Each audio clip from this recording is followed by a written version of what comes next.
Okay,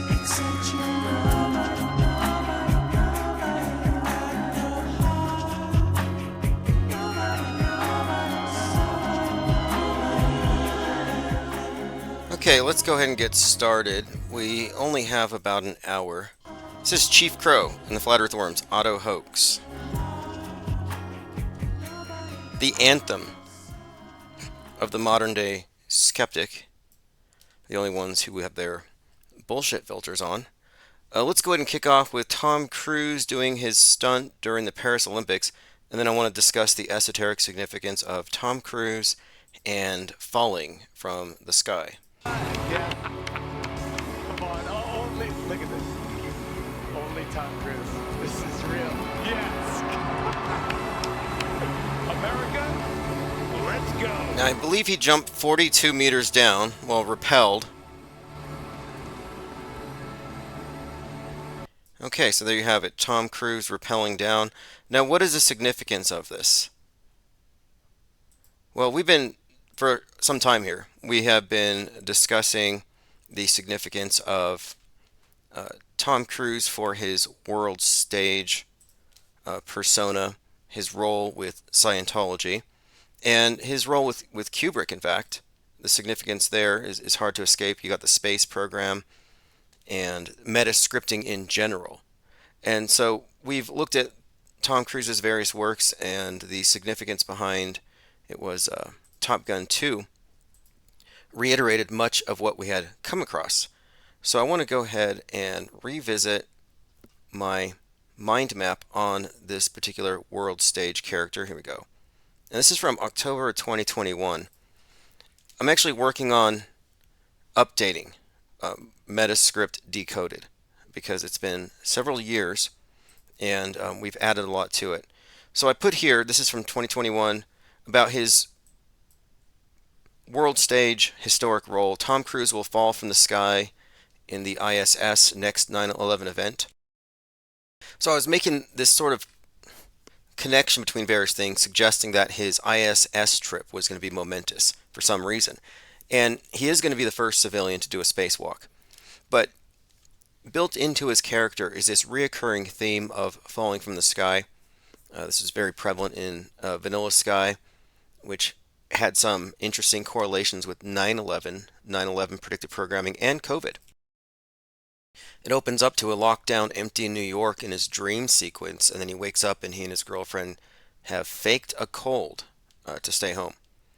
But let's go ahead and look at this map and what I've connected here. Scientology, L. Ron Hubbard, which is a direct pipeline to Jack Parsons. And Jack Parsons, direct pipeline to Aleister Crowley. So with Cruise Scientology, you automatically have the built-in aspects here of not only the occult side of Scientology, but there was a trifecta there. You know, there at the Ground Zero Babylon working, L. Ron Hubbard was there for the sci-fi. Jack Parsons was there for the mystery Babylon occult rituals. And then you had the movie star. And movies are a huge part of the New World Order religion. It's pageantry. And so these are all very significant connections. Cinema. Marjorie Cameron. Babylon working and sex magic. These are some of my notes. Tom was a 9/11 jumper. Yeah, they had him jump off a building at the end of Vanilla Sky, which came out shortly after 9/11. Very significant scene in this bigger picture. Tom Cruise played a 33-year-old dying, resurrecting 3 days later, owner of the magazine Rise. Tom Cruise and Penelope Cruz. And her character was called Sophia, which has a great deal of significance. David and Sophia have significance in the context of the Gnostic Christ and Magdalene. Tom Cruise divorced all his wives at 33 years between Top Gun and Maverick. So I noted this down, that they started producing Maverick 33 years later. And this was 2 years ago, before the movie came out. And when it came out, they said it's even chronologically set 33 years apart. Okay, continuing. He was in a race with Russia to be the first to film a movie in space. Their movie was called The Challenge, and they beat him. And the challenge/challenger may have some great significance in this bigger story. Thomas, the name is derived from the Aramaic personal name meaning twin. So twin cross is a huge part of his name. Uh, Now let's just look at some images here, just to show you how prevalent this is. And this is just part of his. If you took a search here and just look Tom Cruise hanging, look, he's already qualified to go to the ISS. He's got plenty of experience dangling from wires and working with green screens, hanging upside down.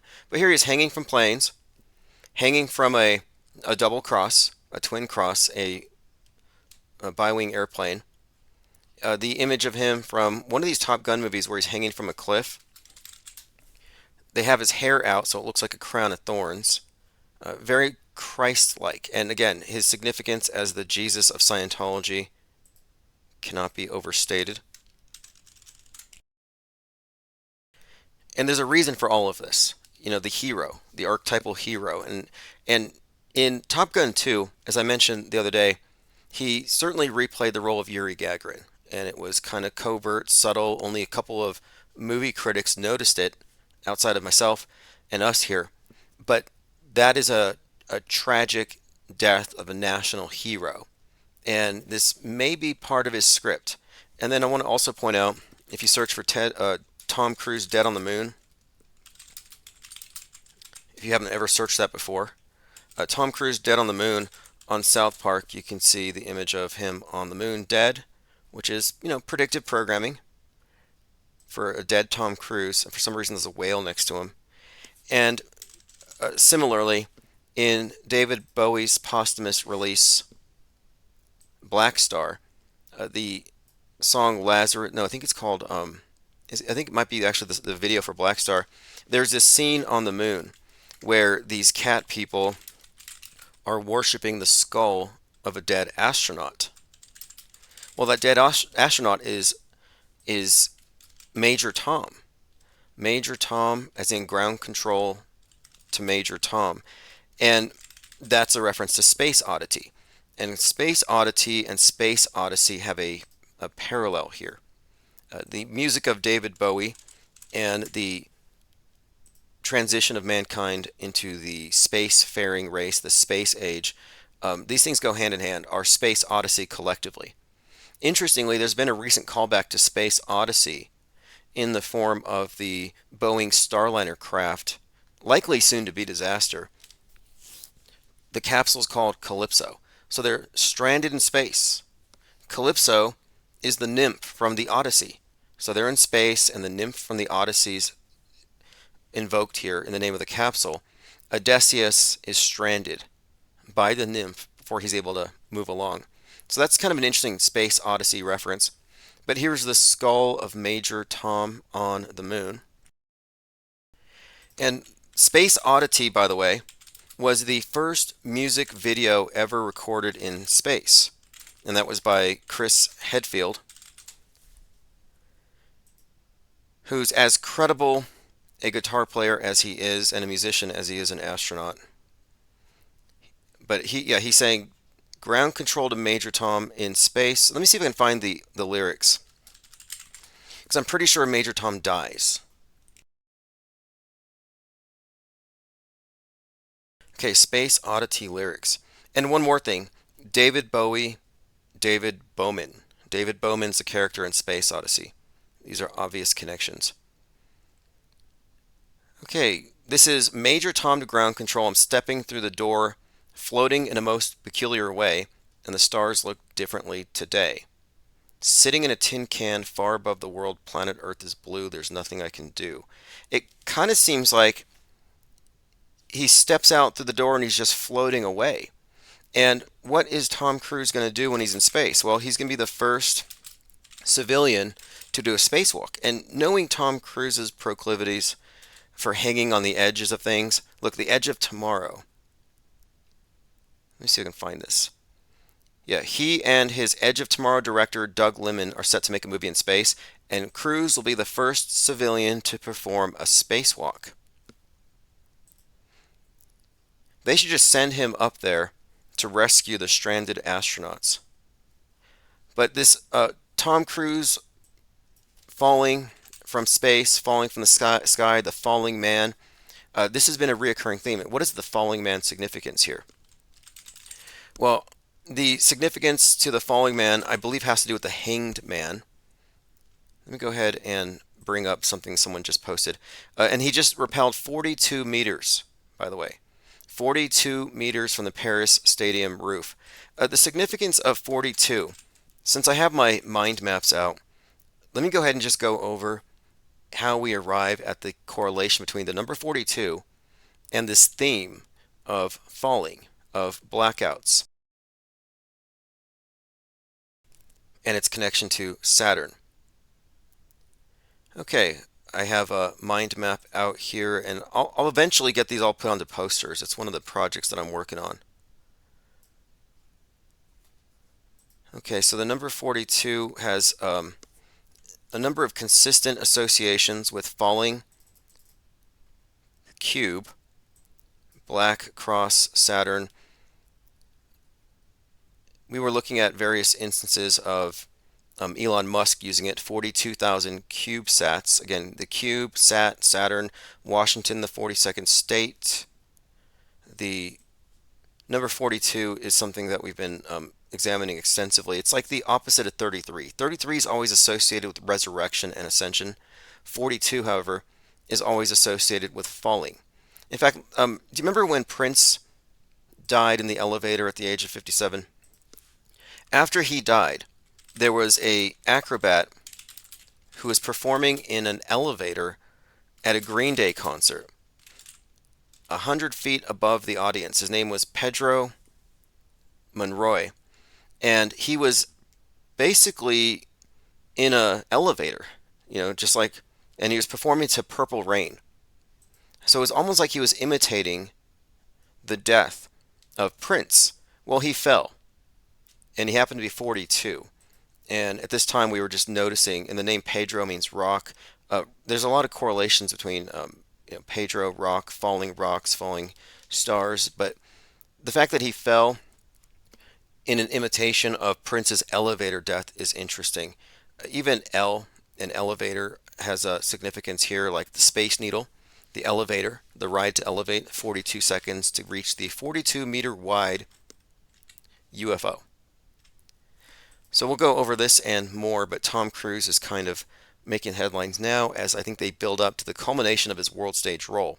Remember, he did Eyes Wide Shut, which has him right there with Kubrick.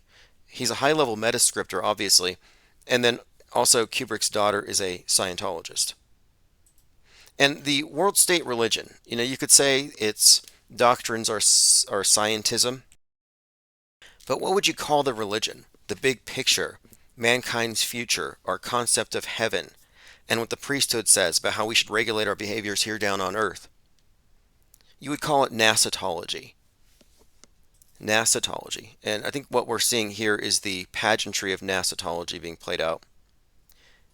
Okay, let me catch up on comments. Conscious Daughter, 96 y'all, my favorite part. Yep, mine too. Joined by Cubstar, Inks Flozik.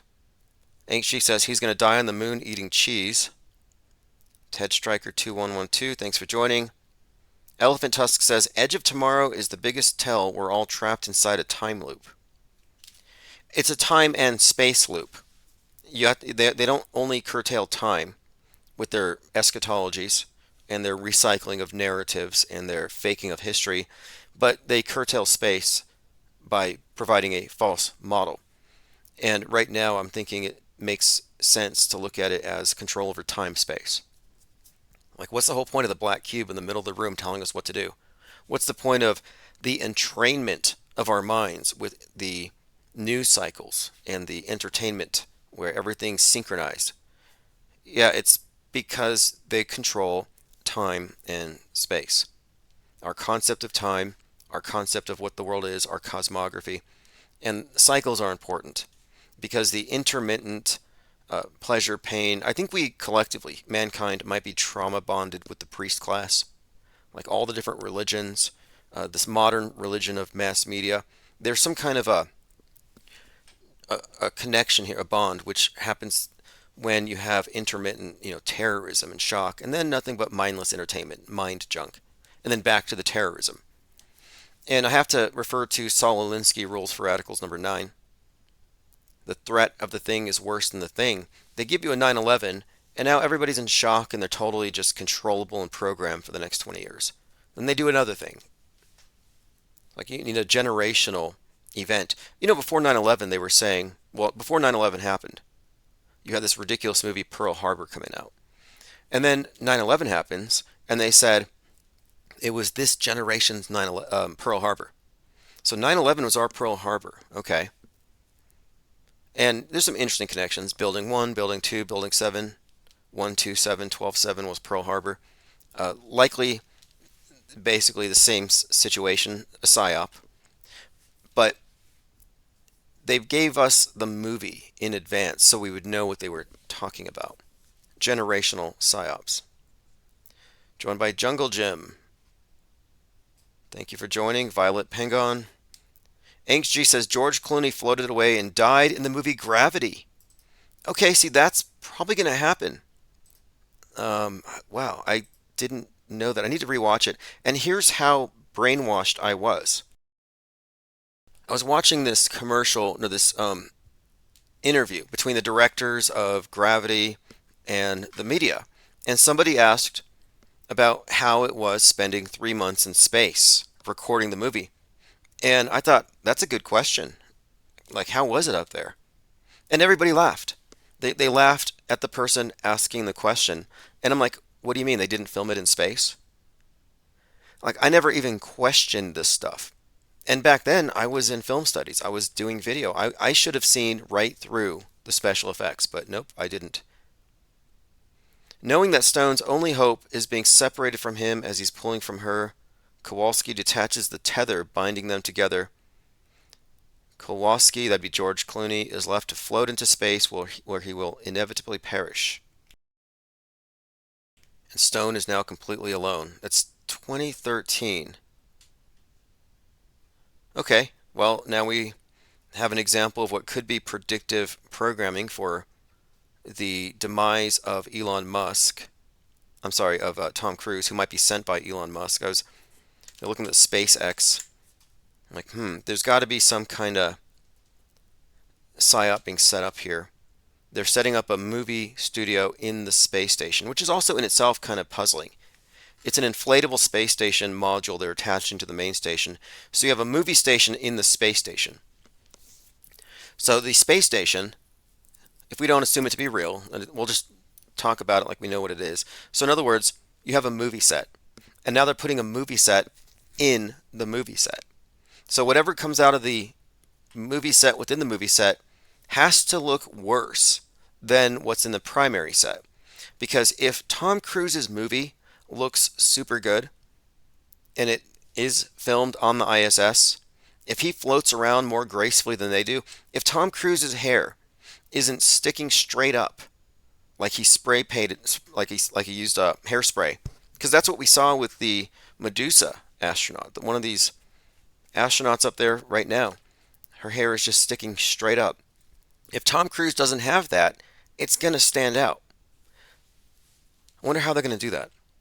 I called this out before the ISS movie came out, and I noticed that none of the female astronauts had a single loose hair because we would have called it out. But what are they going to do about Tom Cruise's hair in space? Are they going to CGI it? Or again, are they going to make it look better than what NASA has? I'm very curious to see. Elephant says, you recognize the CIA runs Hollywood, inserts predictive programming. What you fail to recognize is they use entertainment to disclose our true galactic history. I disagree with that. What they're giving us is a science fiction interpretation of a more archaic worldview. And I don't know how real it is. It may be, but I don't know. I would need evidence. I don't accept any claims without evidence. I'm trying to move away from simulationists. I think there's this tendency to say, okay, everything in the media is fake, so reality's fake. No. The map is not the territory. If the map's debunked, the territory still exists. You just need to fix your map. Ted Stryker says, at 8 years old, my mom was telling me about David Bowie and the Mark of the Beast. She had no idea as a kid I had no idea what she was talking about. She gave me a VHS of The Man Who Fell to Earth. Yeah, 42 is in Hitchhiker's Guide to the Galaxy. It has to do with the supercomputer at the center of the audience of the universe, and it's like its answer to everything is the number 42, which is kind of inexplicable. But you can't say that Elon Musk merely took it from Hitchhiker's Guide to the Galaxy.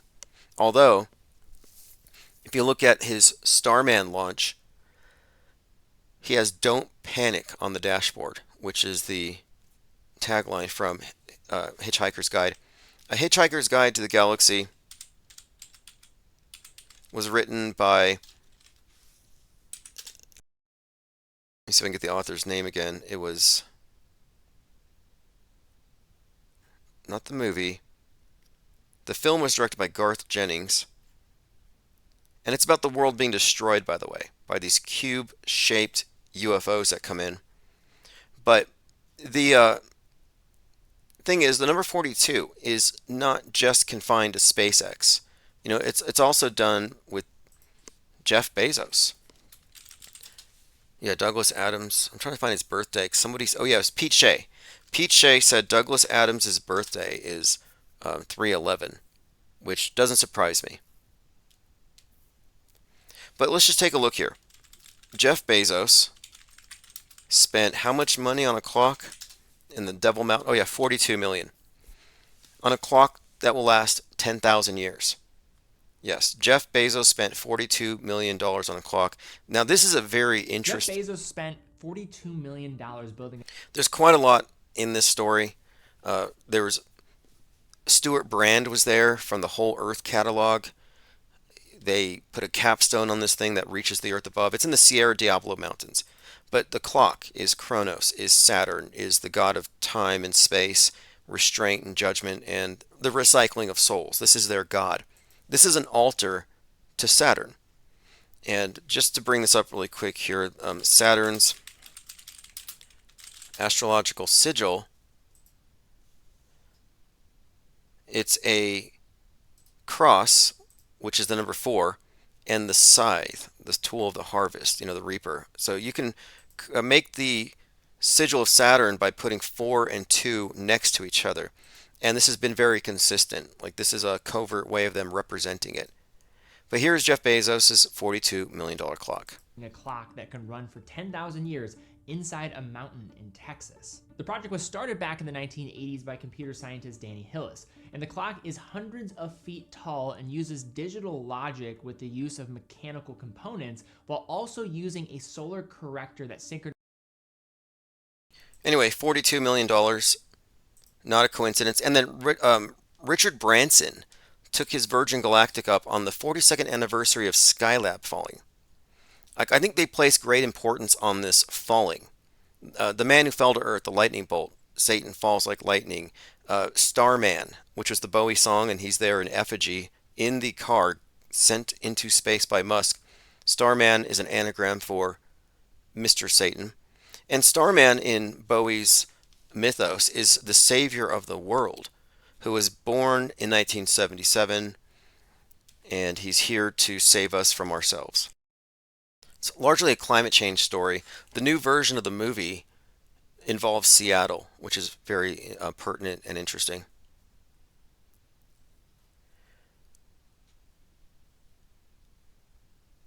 The Unmediated Mind says you can make all kinds of magic space communistic propaganda with a fake movie set, all from the comfort of your basement. Mars is awesome. Yeah, people are going to move into the Mars simulation bases. And then after a few generations, Earth will be Mars, and nobody will know the difference. It'll be hate speech to say Earth. They'll censor it. Hey, thank you, Harmon Walker. Gifted 10 blue wrenches. Skyfish said, wouldn't that be your definition of fake fake? Yes, it would be. A movie studio on the space station making a movie that's fiction is fake fake. Because to even accept the premise that this movie is made in space now accepts the premise of the space station. So fake fake reiterates the primary fake. Like if you can get a group of people to debate whether there's a monolith on one of the moons of Mars, or if there's a pyramid on Mars, or if there's a hexagram on Saturn, if you can get people talking about the minutia, then they bought the big jalopy. This is a trick. If you're a used car salesman, you get them to debate, well, do we want a yellow or a blue? Do we want seat covers? You get them fighting over details, and then they've accepted the big thing. So Lazarus has a blue wrench. Flatlander Montgomery, Erica Kokuza, Haley Harmon, Gematria 101, SL3RR, NDB Above the Clouds, CMGZ510, Henrik and Michael Jones. All have blue wrenches. Chair Folders United, Chris Dimmond, Jesus Cow, Quays and Lee Free, and Art Bell. Art Bell has received a membership in the Texas Goat Radio Show, now a member of the Blue Wrench Lodge. Texas Goat covers some very troubling material. It's easy to be called a cult leader, but a cult is a cult. This is a cult. But there's a difference between destructive cults and constructive cults. And I would say this is a very constructive cult. But this Beartaria thing is intriguing. And it looks like when it was being built, I noted it because the Daily Beast was saying it's the next Ruby Ridge. And I thought, they're just exaggerating. They don't like truthers forming their own communities. I thought it would be a good thing. Maybe it is. Maybe it was. But it's remarkable to see some of the blowback from some of what people believe was malfeasance, or perhaps raising money for this community, and perhaps the money didn't go where it was supposed to go. It could be a number of things, but it's an interesting slow motion train wreck that I've been observing. And look, I really don't like the idea of anonymous people attacking people online. But if you're gonna go online with your face and just say the most horrible things about every race, and if you're gonna make these statements, there's gonna be some fallout, some blowback. And so I'm not surprised that the Beartaria phenomenon has like 6,000 people on Reddit just tearing it apart every day like termites. It's insane. It's really, I don't know what's crazier. You have anti-fans and fans, but I'm not going to say too much more right now. I'm waiting to see about this class action lawsuit I've been seeing floating around. Anyway, I only heard about this because I've been following the YouTube channel there. And new wrench holder. Again, Blue Wrench Lodge means you get to access all of the members only videos. So thanks, Texas Goat Radio Show, Nictify, Gigi, Abby Lynn, Friendly Ghost, all have received the coveted Blue Wrench. Abuse the power responsibly. Conscious Daughter CD said, I always wondered why on the show Martin they always made a point to show his apartment number 42. 42 is very prevalent in the race war psyops. There's a reason why George Floyd's twin was 42. His drug dealer, Maurice Hall, who drove him there, was 42. You look at the various civil rights icons. Rosa Parks was 42 when she refused to give up her seat.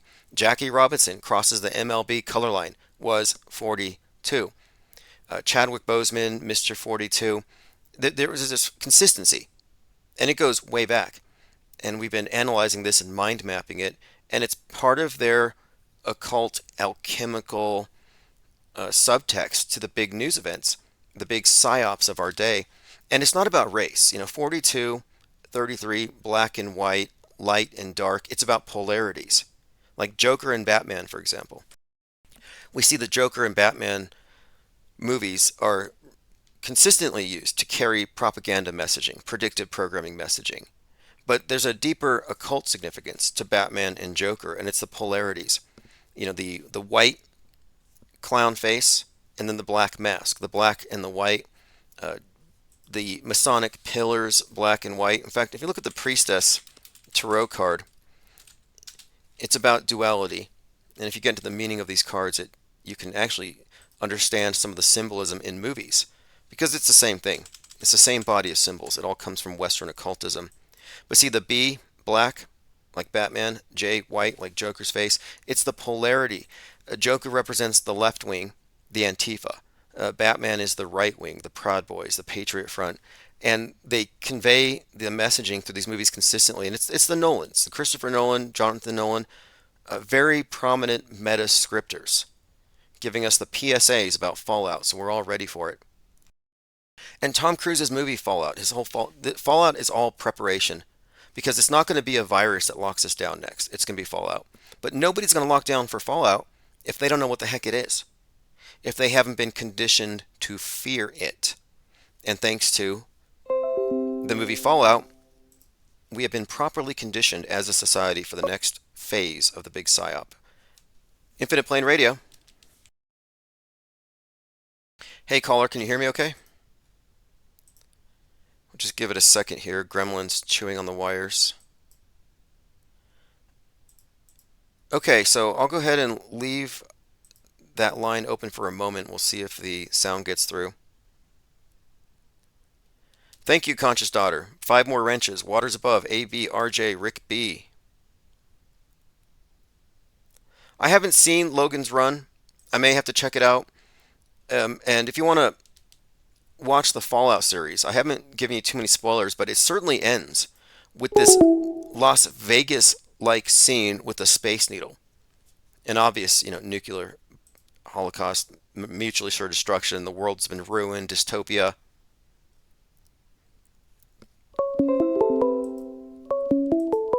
Okay, let's see if we can get through this time.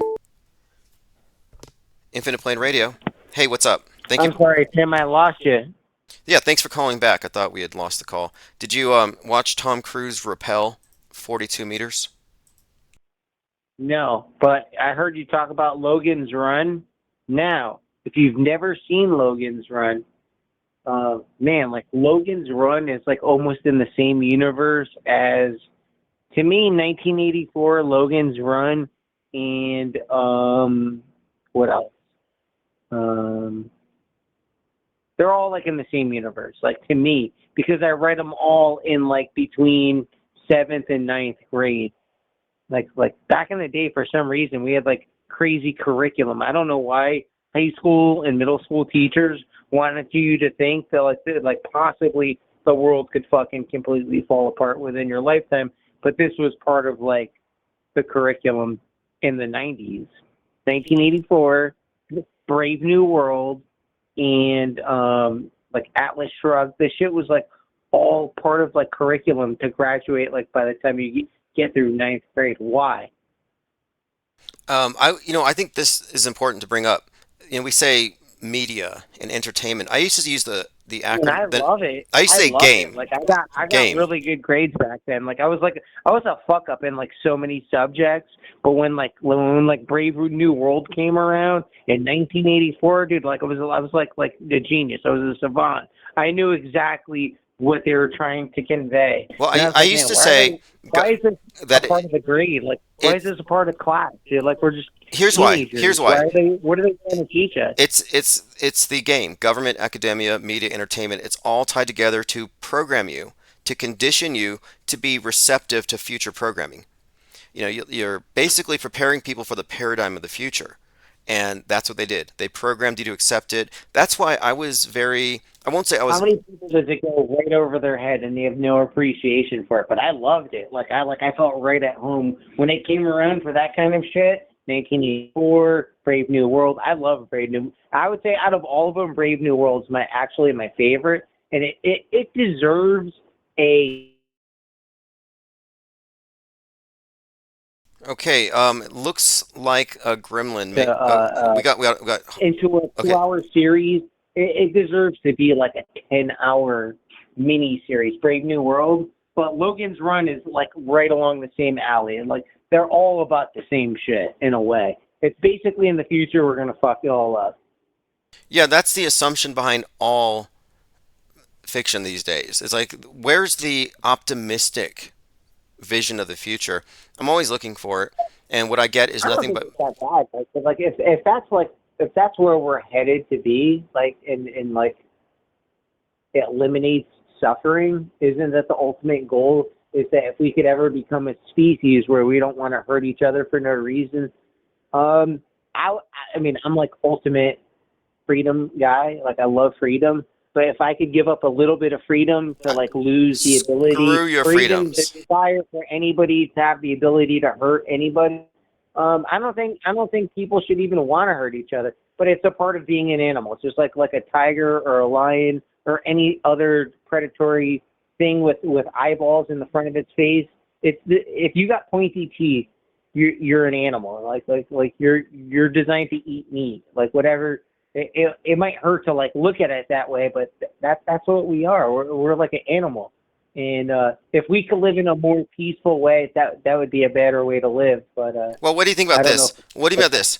Hypothetically, what if the governments of the world decided we want world peace, but man, given his nature, won't accept it. So we're going to have to trick him into it with Psy-War, make it all mental. Let them fight it out in the arena of ideas. We'll fake them out. They told us the truth in the Matrix. They said like in like far off distant universe somewhere in a parallel world somewhere, we achieved perfection. But I'm asking you. I'm asking And you. your brain, Would you? your brain rejected it. I'm So asking you people though. like Would if you you accept it? didn't, Would you go with it? Would you no, say no, no. you wouldn't? You, Wait, hold my on. brain would, Let me my frame the brain would question though. reject it. If someone said to you, we can end all wars and bring about peace, but we're going to have to replace physical wars with mind war, and we will have, therefore, peace. Yes or no, would you go with that? I mean, I'm supposed to say yes, but I don't think I would. But Like I'm just being realistic. I don't think I would. but it would protect everybody, a world of safety. It would be easier for people who We're aren't. animals, though. We're still like raccoons, man. We're fucking we're like gorillas. You know, we're animals. Well, We're not that civilized. that's one way of You looking can't at it. erase the Wait, you beast. say You we. can't erase the beast inside. Like I think now, Mr. Beast. I think there's a two-tiered society. I think there's a programming class and the programmed. And I think that the programming class views itself as leaders in a benevolent dictatorship because we can't control ourselves. And they want us to think we're just animals. They want us to think because we have pointy teeth, we need to eat each other. And I think they want us to have the view that we're just animals, which is actually, it's philosophically, it's Satanism. The idea that we're just evolved animals with big egos.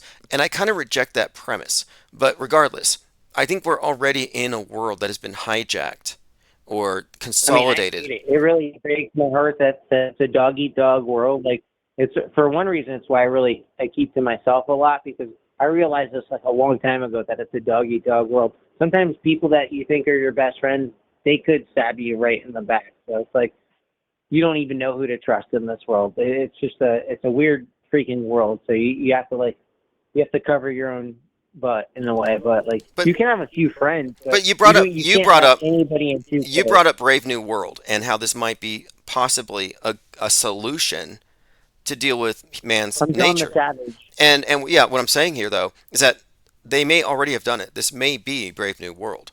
Like if you look at the number of weapons of mass destruction that don't exist, the number of fake events they use to goad us into this or that, I would make the argument that this is a benevolent dictatorship and we're already long past that point.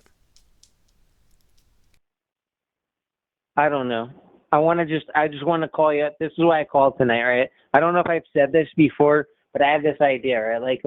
I don't think like you have like a really huge, I don't want to say liberal, but I don't think you have a very left leaning base. I would say most of your base is either, right leaning or central right. Like I don't think you have extremist communists that are part of the IPS. Maybe there's a couple, but nobody ever calls up spouting up communism. It's just not really part of what we're talking about here. But I had the idea the other day is that like, what if Donald Trump did the switcheroo on us? Like, a lot of us want to like live in this free world where we're going to tell the commies, hey, fuck off. We want to be free and we're going to expand freedom throughout the world. But what if like Donald Trump actually was the leader of The communist the Brave New takeover? World? Oh, The communist takeover, the Brave New World. What if they did the switcheroo? Like nobody's ever gonna even see it coming, or maybe not even him. Maybe they'll kill him. Not I don't. I'm not saying I don't. I hope or I think or I don't want them to. Or they just fake it. What if they fake it and then like in another 20 years, Barron Trump is like the freaking. I told my son, I said, you better not be Donald. You better not be Barron Trump's freaking vice president, bro. My son's so well behaved. I was like, man, you better not be the freaking vice president with Aaron Trump and the freaking the Antichrist. Well, to address this thing, uh, there is obviously a meta-scripted, pre-written history. And where is it going? It's going to space, multiplanetary society. And what is that based on? It has always been based on space communism. Look up space communism, the early rocket pioneers in Russia, and they always realized that by outer space travel and bases, we can go out there without the stuff that drags us down, like no AR-15s, no carbon footprints, no capitalism. Concept of outer space has only existed for like 100 or 200 years. I mean, there's no way we can actually know that there was a time of Jesus 2,000 years ago, or Pontius Pilate, or 500 years before that, which was what? The ancient Greeks and the Macedonians and stuff. Well, like, we don't know if those times really existed.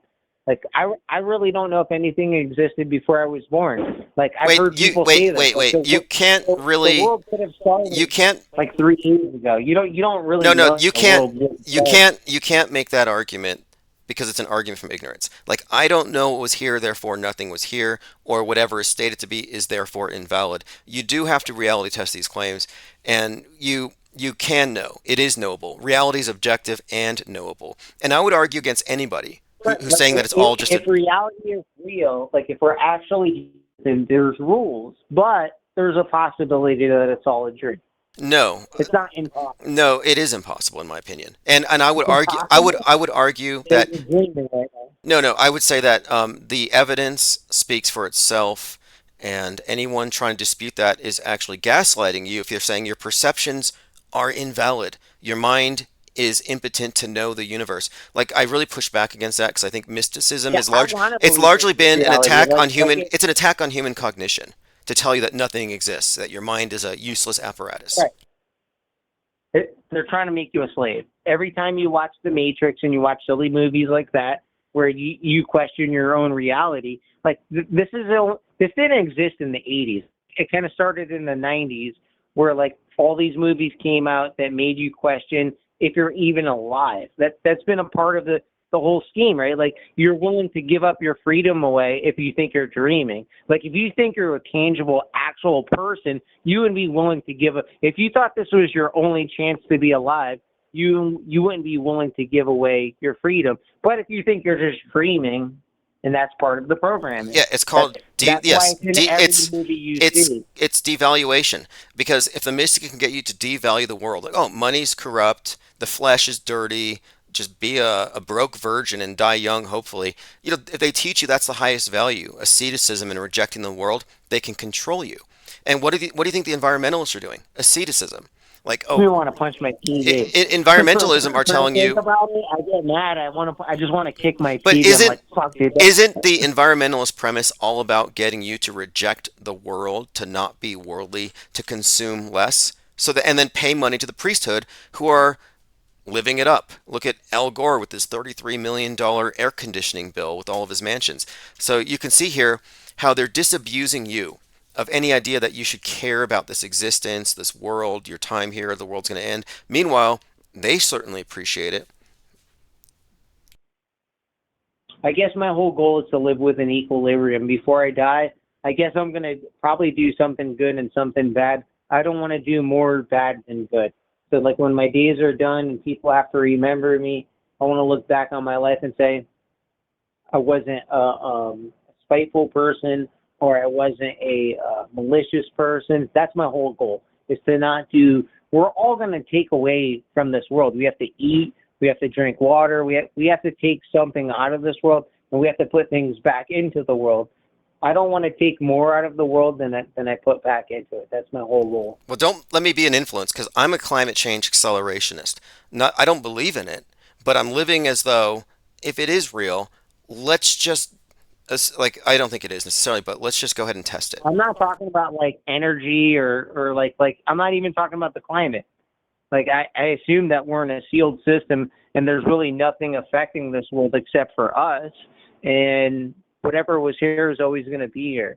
So we could drink all the water. It's never really going to go away. We could breathe all the air. It's never really going to go away. We're in a vessel, some kind of container created by something way more powerful than ourselves. And we're just in here. And I don't really worry about it. I don't worry about if we're going to use it all up but when I say like I don't want to do more harm than good, it's just basically like you don't want to like just be like this negative flow through life, like where like everyone who meets you says, "Man, this guy's always he's always in a bad mood." You don't want to be that kind of person, and that's how I try to live my life. I don't really know who's in charge. The more that we concern ourselves with like trying to figure out who's running this place and what's the meaning of it all, I don't think we're ever going to figure it out. I disagree. I We're never going disagree. to catch the I guy. disagree. 15 years ago, I was 100% brainwashed. I thought Gravity was filmed in space.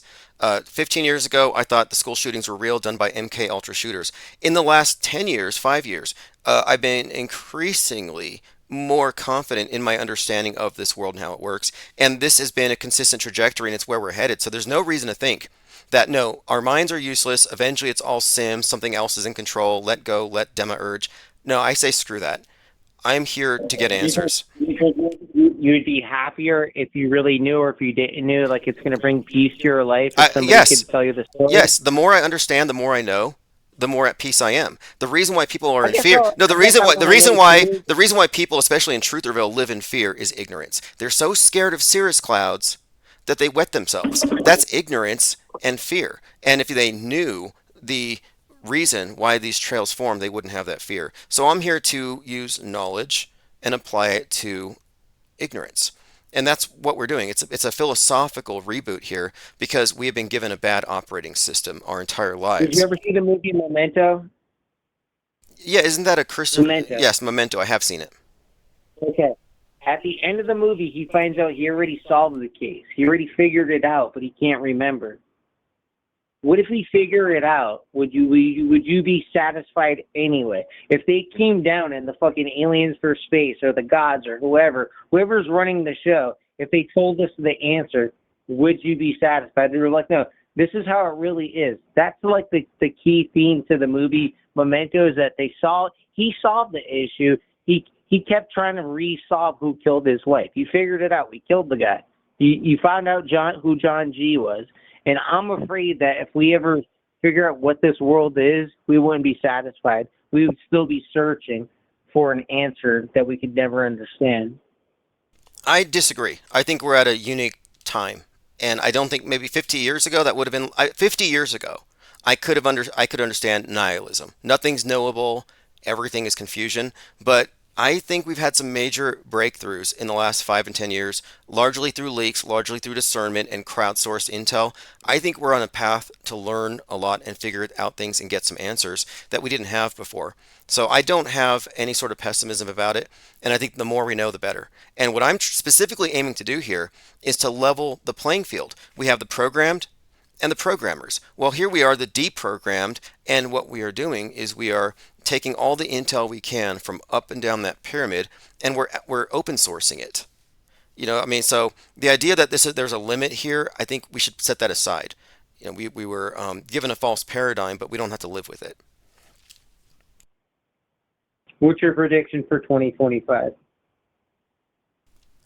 More of the same. The world doesn't end. More of the same. I think 2025 is when I think the Oppenheimer event's going to occur.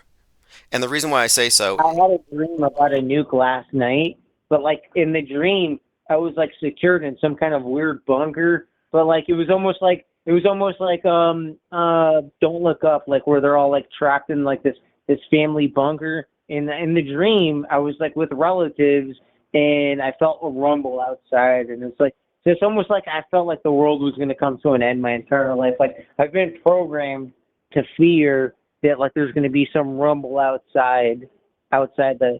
I don't really give a fuck. I've had a pretty full, complete life. I've made children. I feel grateful, but I don't think the world's going to come to an end. I don't know why they program us to think that the sky's falling. here's why. It's because they want to control time and space. It's not outer space, it's your mind. So they want to control your concepts of time and space and make them both finite. So now you're not thinking about infinite time. You're not thinking about a larger world than what they've shown you. Now they have you running in a circle. End times mean it's finite. And so if they can get you to accept the premise that the world's going to end, they got you. And they have you if you're a religious nutcase or if you're a climate change believer. You're both end times believers, or if you're a truther. I mean, Alex Jones is constantly having these conniption fits about World War III about to kick off, and Laura Loomer is now selling these radiation emergency kits because she thinks we're about to get the fallout. So you can see how they're selling products to alleviate the fear they elicit. I don't know. I think she's kind of hot in a way. I mean, like, Laura Loomer, well, from what I understand, I'm attracted to her. I don't know. Like, I don't know if I hate her. I love her and hate her at the same time. I think she's a pretty woman. But she does say shit that annoys me. But I think she's a pretty woman, and I'm glad she exists. She gets to say the crazy shit she wants to say. I don't know who she works for, but I do think she's pretty. yeah, yeah, I don't hold people's political opinions A against lot of them. people hate her, though. I know everybody hates her. A lot of people hate her because she's a right winger and espouses a lot of. She's a bomb thrower on purpose. You know, she trolls on purpose. She's a troll. I don't have any sympathy because she wants that attention. If you can't get positive attention, you can get as much money with negative attention, and she's tapping into that. She's at Nick Fuentes, Milo Yiannopoulos level trolling, which it's a good grift. Good for her. So There's people that make money off of being hated. Like, they might not even believe in the shit they're saying. Like, maybe Nick Fuentes doesn't even believe in anything that he's saying, but he can never make value for himself by being loved off of his ideas or saying anything original. But he could be the villain, and he can make his money off of that. And the clicks are fucking clicks. I mean, I guess that's yeah, the way that the that world works that now. is, and And he whatever. makes his all money off of being a villain. Yeah, he doesn't really believe it. If they really did implement Project 2025, he and his family would be deported. So he doesn't believe any of what he says. That's not even a debate there. His associations with Ollie Alexander, who recently there's been some pretty terrible accusations flying, and it's far beyond just grooming now. Like there's right now brewing a major scandal in the America First right white Christian nationalist wing of the Republican side. It looks pretty bad.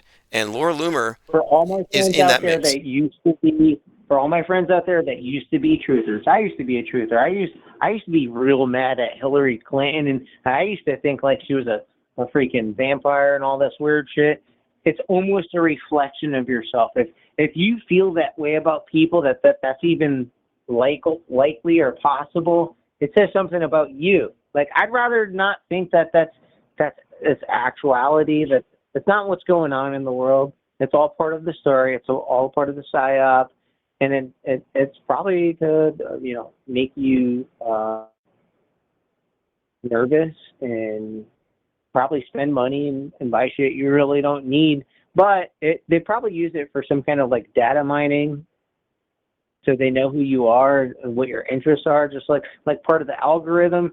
I'd rather believe that none of these people are pedophiles, none of these people are really vampires, and they just did a big goof on us. They're probably somewhere all in the middle. It never None made of them sense. really It good. never made sense to me. I would ask QAnoners, I'd be like, so Hillary Clinton has a chalice full of blood she drinks, None of them are really good, and then and I'd none of say, them are really bad. and then They're all somewhere in the middle. on the right wing, nobody drinks blood. And so yeah.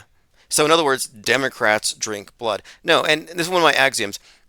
If any one of these psyops is bifurcated, if any one of these claims has an interpretation on the left and one on the right that should be mutually exclusive, but they're both somehow, quote, real, they're both fake.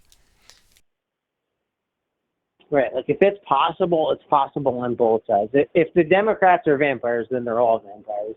I'd rather just tell myself none of them are vampires, and it's all part of the psyop to get you to spend money on shit you really don't need, so you can be afraid. And it's just like you're a part of the movie, and part of you being a background character in the movie is to be nervous and anxious over, is this one a pedophile? Is this one a Yeah, vampire? yeah, that's Is that's been that's pretty much it. I think you nailed it. Anyway, appreciate the. Oh, he just hung up. I was gonna say I gotta head out of here in just a minute, and yeah, we can move on from that.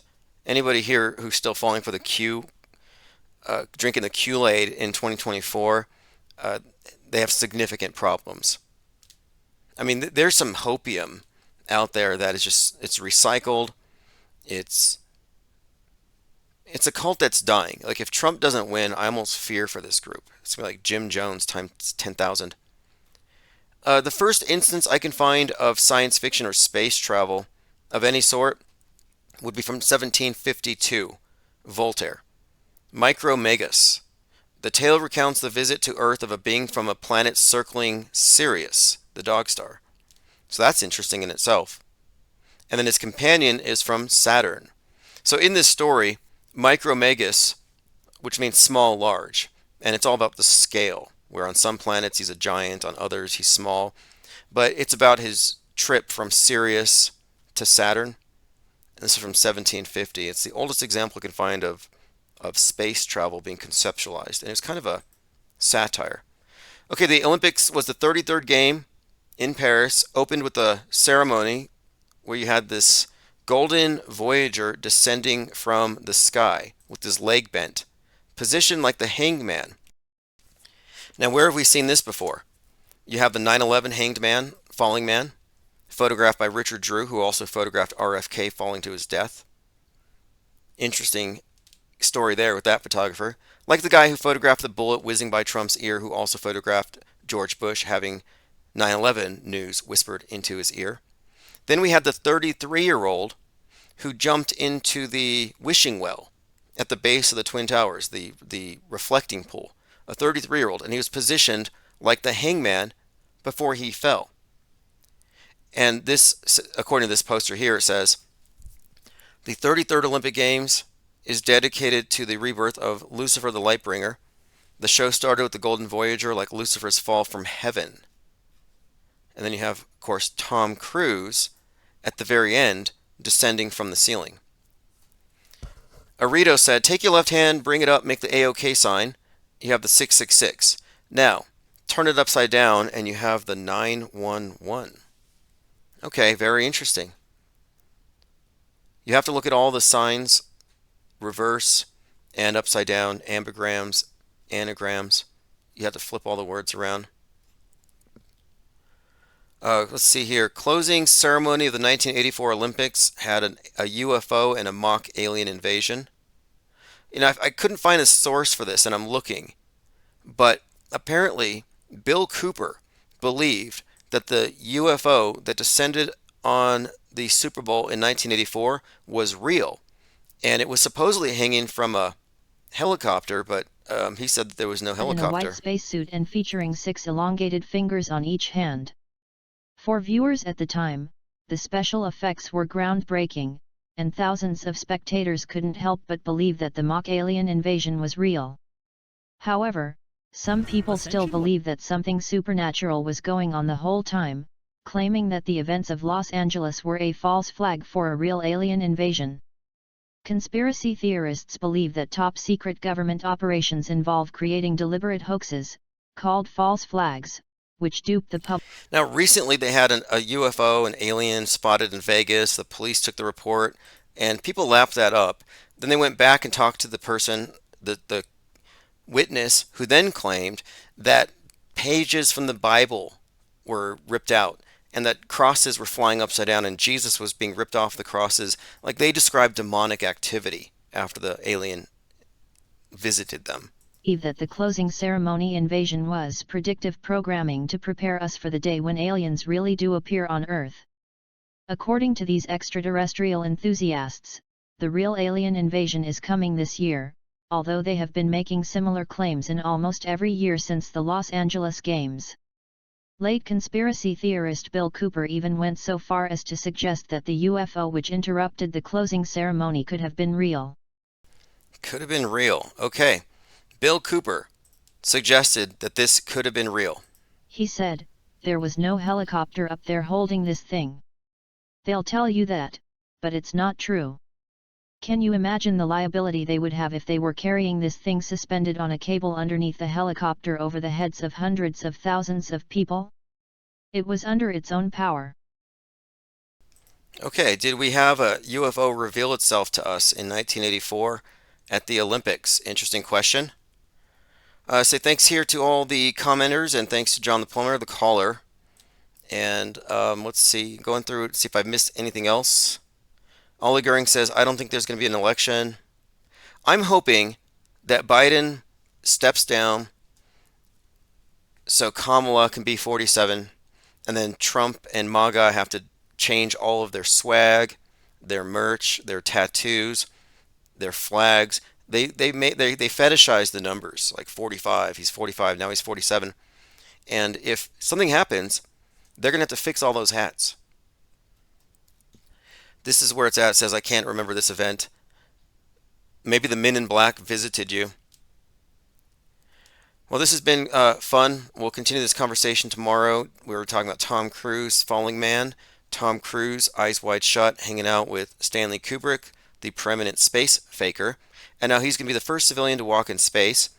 He seems to be the character referred to in Bowie's song Space Oddity, Major Tom. Predictive programming for Major Tom or Tom Cruise getting locked in space from Gravity to George Clooney provide us a foreshadowing.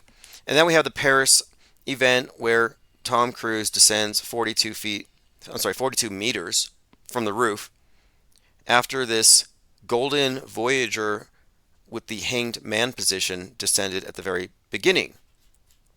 33rd Olympics, and you often see the 33 and 42 side by side. Fascinating connections there. I have so many more notes to go through, but I have to leave, so we'll just continue tomorrow. I'll have a lot more time. I also want to point out that, yes, Donald Trump played the Titanic theme song, My Heart Will Go On, at one of his rallies, and Celine Dion rebukes him. But the significance here, the Titanic represents the sinking of the West, and that entire narrative and storyline really does revolve around Trump. So we'll continue this tomorrow. This is Auto Hoax or GTFO. Have a great evening.